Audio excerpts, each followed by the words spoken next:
वो अमेरिका जिसके राष्ट्रपति ट्रंप, उनके मंत्री, उनके सहयोगी, उनका मीडिया हमें डेड इकोनॉमी बताते नहीं थकते हैं। दरअसल वो अपनी गिरेबान में झांक कर नहीं देखते, जहां हर गुजरते दिन के साथ उनकी ही सोसाइटी डेड होती जा रही है।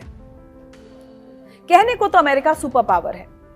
वहां के राष्ट्रपति दुनिया भर के देशों को धमकाते रहते हैं, कभी डॉलर का रौब, कभी टैरिफ का डर, तो कभी अपनी सैन्य ताकत का दिखावा।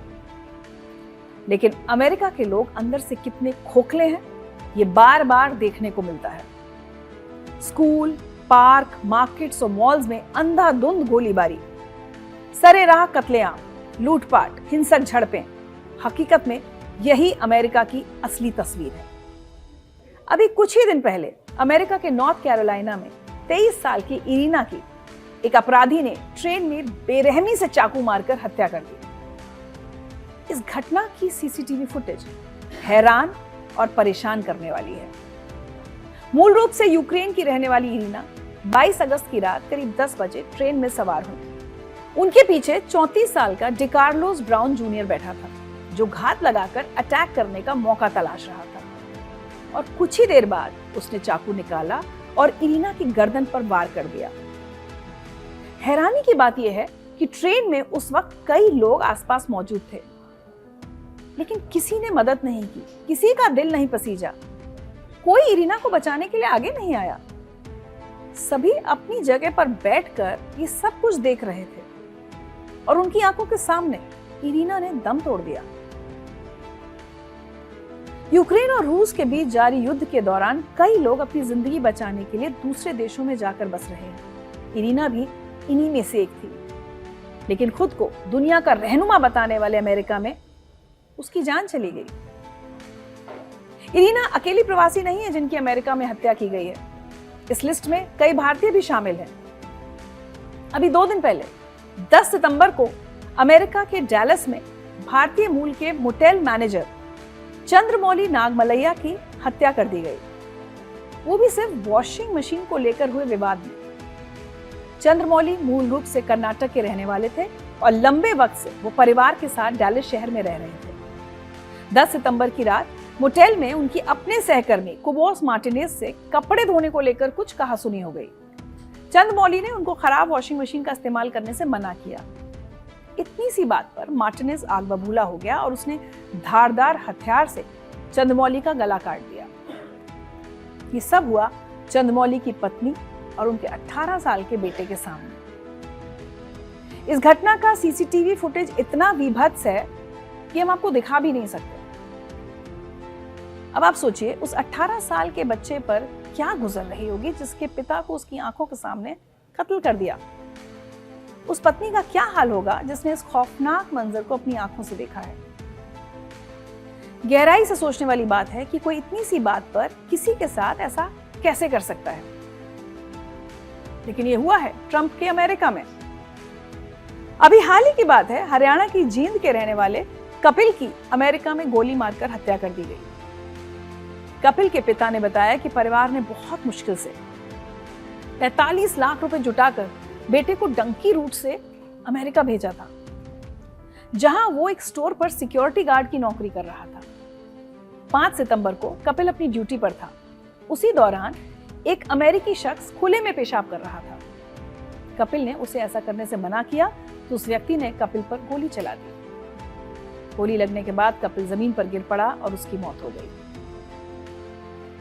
इससे पहले इसी साल 22 जुलाई को हरियाणा के करनाल के रहने वाले संदीप उर्फ संजीव की हत्या गोली मारकर कर दी गई। संदीप 2016 में डंकी रूट से अमेरिका गया था और कैलिफोर्निया सिटी में रह रहा था। पिछले साल 2024 में ही उसे ग्रीन कार्ड मिला था। 2 दिन बाद ही यानी 24 जुलाई को उसकी इंडिया की फ्लाइट थी, लेकिन घर लौटने से पहले ही उसकी निर्मम हत्या कर दी गई। इसी साल 22 मार्च को अमेरिका के वर्जीनिया में गुजरात के मेहसाणा जिले के रहने वाले प्रदीप पटेल और उनकी बेटी उर्मी पटेल की हत्या कर दी गई। एक व्यक्ति ने उनके स्टोर में घुसकर अंधाधुंध गोलीबारी की। पिछले साल 22 अक्टूबर को अमेरिका के न्यू जर्सी में कुलदीप कुमार नाम के भारतीय शख्स की हत्या की गई और करीब 1.5 महीने बाद कुलदीप का शव greenwood wild life management area में मिला। कपिल, संदीप और कुलदीप, इन जैसे न जाने कितने भारतीय हैं जिन्होंने अमेरिका के गन कल्चर की वजह से अपनी जान गंवाई। लेकिन दूसरे देशों के ही नहीं, दशकों से इस कल्चर का शिकार खुद अमेरिका के लोग भी हो रहे हैं। यहां तक कि राष्ट्रपति डोनाल्ड ट्रंप और उनके करीबी सहयोगी चार्ली कर्क भी निशाना बने। 10 सितंबर को अमेरिका के यूटा वैली यूनिवर्सिटी के कैंपस में चार्ली कर्क की गोली मारकर हत्या कर दी गई। जिस वक्त चार्ली पर गोली चली तब वो मास शूटिंग की घटनाओं को लेकर ही बात कर रहे थे। चार्ली कर्क को भी गोली ठीक उसी तरह मारी गई है जैसे डोनाल्ड ट्रंप को उनके चुनावी अभियान के दौरान पेंसिल्वेनिया में मारी गई थी। हमलावर ने यहां भी कर्क को पास में मौजूद एक इमारत की छत से निशाना बनाया, जो घटनास्थल से करीब 100 मीटर की दूरी पर थी। ठीक ऐसा ही ट्रंप के साथ भी हुआ था। बस फर्क इतना है कि तब हमलावर का निशाना चूक गया था और ट्रंप बाल बाल बच गए थे, लेकिन चार्ली बच नहीं पाए। चार्ली कर्क टर्निंग पॉइंट यूएसए के सह संस्थापक थे, जो अमेरिका के स्कूलों और कॉलेजों में रूढ़िवादी राजनीति का समर्थन करता है। वो कंजर्वेटिव एक्टिविस्ट भी थे, जिन्होंने ट्रंप के इनर सर्कल में अपनी पहचान बनाई थी और मेक अमेरिका ग्रेट अगेन आंदोलन का चेहरा बने। ट्रंप उन्हें अपने चुनावी अभियान का प्रभावशाली शख्स मानते थे। चार्ली कर्क अब इस दुनिया में नहीं है, तो इसकी सबसे बड़ी वजह है अमेरिका का बेलगाम गन कल्चर और वहां की डेड सोसाइटी। अमेरिका में अंधाधुंध फायरिंग की घटनाएं हाल के सालों में तेजी से बढ़ी हैं। 24 मई 2022 को टेक्सास के एक स्कूल में फायरिंग हुई, जिसमें 19 बच्चों और 2 टीचर्स की मौत हो गई। इसके विरोध में वॉशिंगटन समेत 450 शहरों में हजारों लोगों ने विरोध प्रदर्शन भी किया, लेकिन कोई फर्क नहीं पड़ा। साल दर साल मास शूटिंग का यह आंकड़ा लगातार बढ़ता जा रहा है।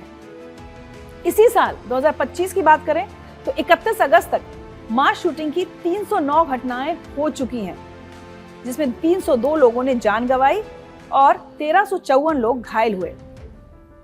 वहीं 2024 में सिर्फ स्कूलों के अंदर ही शूटिंग की 83 घटनाएं हुई, जो अपने आप में रिकॉर्ड है। गोलीबारी में 38 लोगों की मौत हुई, जिनमें बच्चे भी शामिल हैं, जबकि 115 लोग जख्मी हुए। मीडिया रिपोर्ट्स के मुताबिक पिछले 50 साल में 15 लाख से ज्यादा अमेरिकी लोगों की जान इस गन कल्चर ने ली है।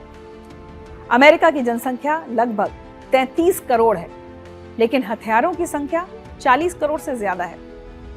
अमेरिका में गन खरीदना उतना ही आसान है जितना भारत में सिम कार्ड खरीदना।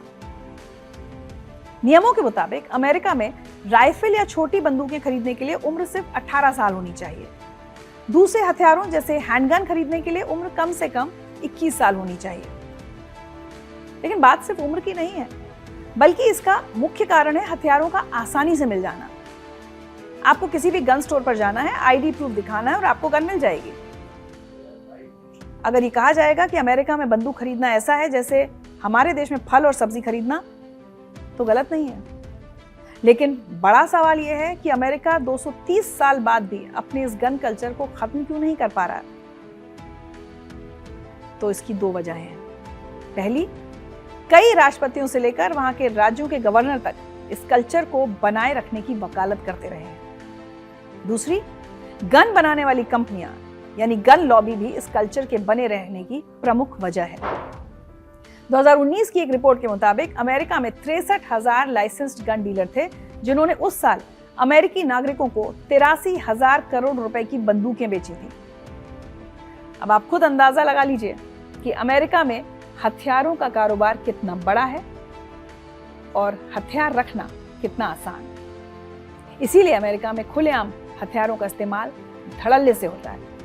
मास शूटिंग और कत्लेआम की घटनाओं को देखकर लगता है कि ये सब अब अमेरिकी लोगों के लिए आम हो चुका है, या कहें कि लोग उदासीन हो चुके हैं, उन्हें कोई फर्क नहीं पड़ता, जैसे उनकी संवेदनाएं मर चुकी हों।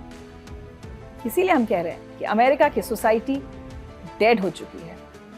उनके बगल में बैठी एक लड़की की हत्या हो जाती है, लेकिन कोई आवाज नहीं उठाता, कोई उस लड़की की मदद नहीं करता, कोई हमलावर को नहीं पकड़ता।